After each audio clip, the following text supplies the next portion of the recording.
Hello and welcome to another riveting episode of What's on My Android. Here is my Moto X on Verizon. As always, a quick disclaimer, I am rooted on this guy. I'm running Android 4.4, and let's get into it. I'm going to start with my home screens, and then I'll go through a list of applications and try to make this as quick as possible.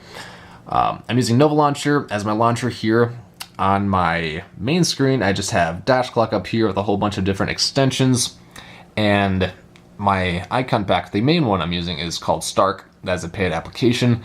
And down here in the dock, I'm using one called Moonshine. Kind of give it a two conflicting themes kind of thing. I think it makes it look cool. These are some of my more commonly used applications that I have on my home screen. I have some social stuff like Facebook and Phoenix for Twitter, Reddit Sync. I have a couple folders here actually. I used Nova to change the cover of this folder. Just made it another icon from the Stark icon pack.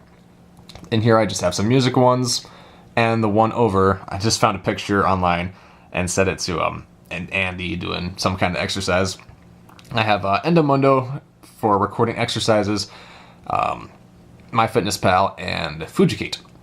Down here in the dock, we just have some more important, I guess you could say, applications. Phone, Chrome, Hangouts, which I use for texting, Drive, some storage stuff, Google Keep, and also down here, you can see the navigation buttons aren't quite the same. This is from the Exposed framework. Someone made a module for the Android L preview, and it matched those navigation buttons. I think it looks pretty sweet, so props to you, man, whoever made that.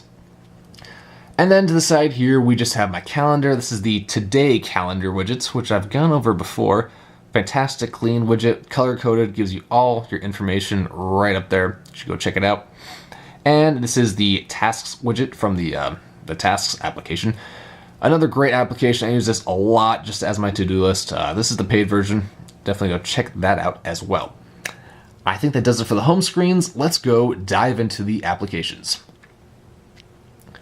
All right, I'm going to go through here as quickly as possible and try not to dawdle. I don't want to make this list or this video way too long, but I'm using AccuWeather now for my weather widget. I was using Yahoo Weather before, but I really missed the fact that Yahoo didn't have any radar.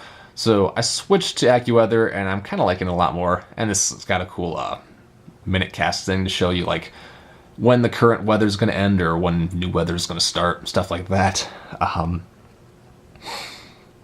Dash clock settings, I just set that to fully transparent. Then I have a bunch of different extensions for messaging things. Endomondo, I'm using this to record all my fitness endeavors. Not that I'm trying to get more into recording my fitness stuff, just kind of for fun. Like, I don't think I'm going to get anything out of it. No really useful information that I don't already know. But it's just kind of cool to, I guess, record it and have it all saved to MyFitnessPal. I was using Runtastic for about a month, and I'd only use this for a few days. But I think I like this a lot more. It's a lot sleeker and cleaner. Expedia. Not that I'm really one to travel a lot, or at all, really. But I'm using this, I guess I can give you guys a little hint of what's coming up in my life. Let's see. Phoenix for Twitter. This is a great Twitter client. I just got this a few days ago, actually. This was, I want to say $250 in the Play Store. It's really cool. It's nice and customizable. You can change your themes. You can change the sidebar here to quickly get to all your stuff and not have to get through like some convoluted way like the stock Twitter client makes you do. FIFA app. I'm using this just to get more alerts for the World Cup. Quite frankly, this app sucks, and the ESPN one isn't much better. They're just performance-wise, they're just awful. File Manager, this is called File Manager in the Play Store. It's really simple, really cool, and it works for me. Go check it out. Fujik is kind of a simple application. Kind of makes eating healthier simpler, more simple. You scan a barcode of a food product, and it'll give you a letter grade, A to F, and give you comments and stuff like that, why it was graded in such a way. Gesture navigation. This is a rooted application or a module that comes with that's for the Exposed framework. And what this does is, if it wants to come up, oh, there it was. And what this does is it sets your device waiting for a a gesture input. I have it set to use 3 fingers, either swipe up or down. Swiping down will turn off the display, swiping up will open up the power menu. And this is especially useful for when I'm in my car and I have my phone in my kind of dock thing. So if I want to turn off the display quickly after selecting a song, just swipe down with 3 fingers and it goes off, which is really cool and really, really nice actually. Gravitybox. I don't want to go very in-depth with this because this could be a video all on its own, but this is another module with exposed, and what it does, it just gives you a whole lot of customization over your phone. You can customize things like the battery thing I have up here. It's a circle with a percentage in the middle. You can customize your quick settings. I have this, I guess, customized to my liking. Also different things like media tweaks. I have my volume rocker on the side set to on long presses, it will skip or repeat a song that's playing, which is really nice. And there's a whole bunch of different stuff you can do with just this application alone. GSM battery monitor. I just use this kind of, not that I'm like ever worried about something that's hogging or battery or RAM or anything like that, but sometimes I just want to see more detailed of like where my battery went throughout the day. Hangouts, I use that for my not that I use Hangouts with many people because no one uses Google+, but I use it for my main text messaging application as well.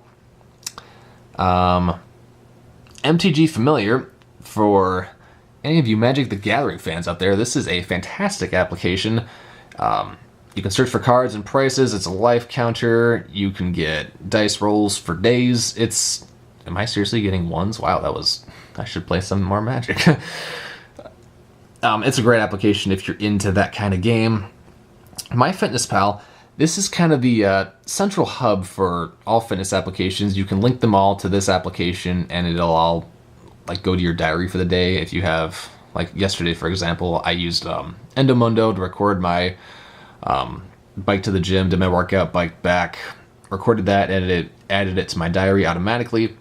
Now I know for a fact that this isn't very accurate. I don't record like every single thing I eat. I just try to get the bulk of it just to see like nutrition wise from getting all my vitamins and etc. But like most days it says like, hey, you need to eat 1,500 more calories. Okay, sure.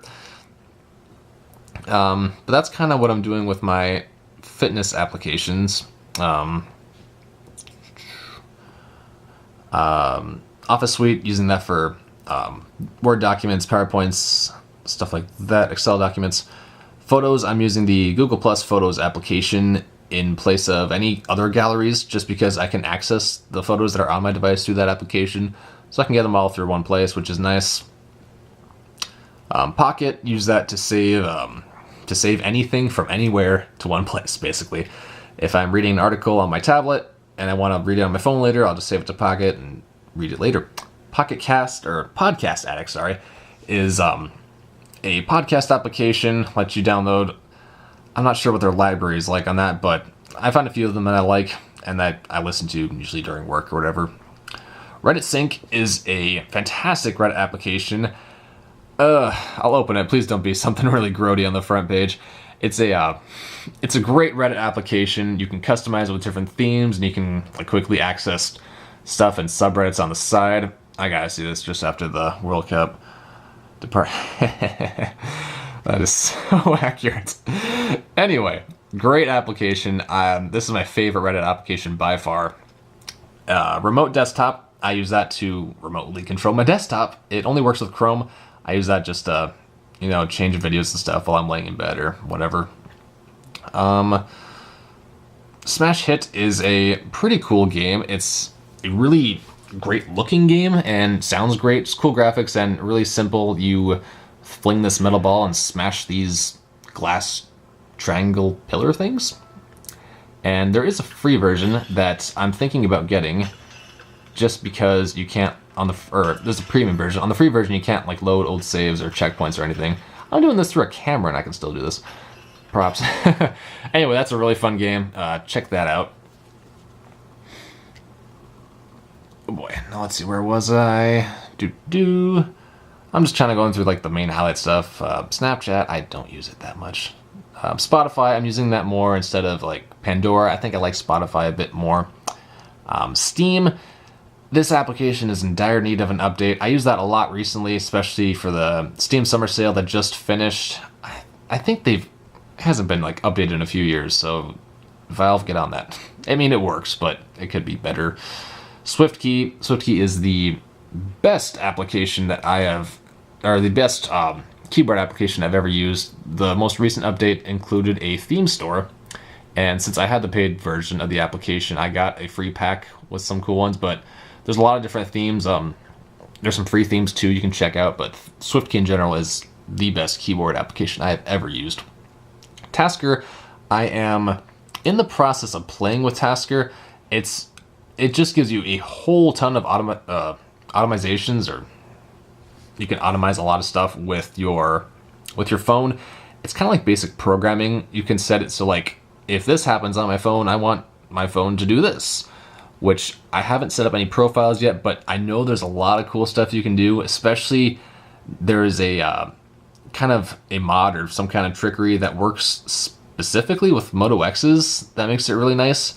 You can set stuff to happen when you activate Google Now on this device, and you can kind of set it so like when you're saying something into Google Now, it will, yeah, you can set it so when you're saying something into this, it will actually do it, like turn off Bluetooth, and it'll turn off your Bluetooth. There's some sweet videos online that will like show people like automating their entire house, and they just have to talk to their phone, which is legit. Then I have TuneIn Radio down here. I use this just for the World Cup, to be totally honest. Wallbase, the website is where I get all my desktop wallpapers and a lot of stuff I use on my phone too. The Android application itself, I actually just found out they had one. I didn't really know that. It's kind of old, but I guess it gets the job done. It just a little lacking in my opinion. And then I have WhatsApp for just messaging internationally. I don't have problems showing you this because I've never used it before. My uncle is like sending me pictures from his trip to Ireland and making me extremely jealous that I'm not there. But WhatsApp seems like a pretty good application.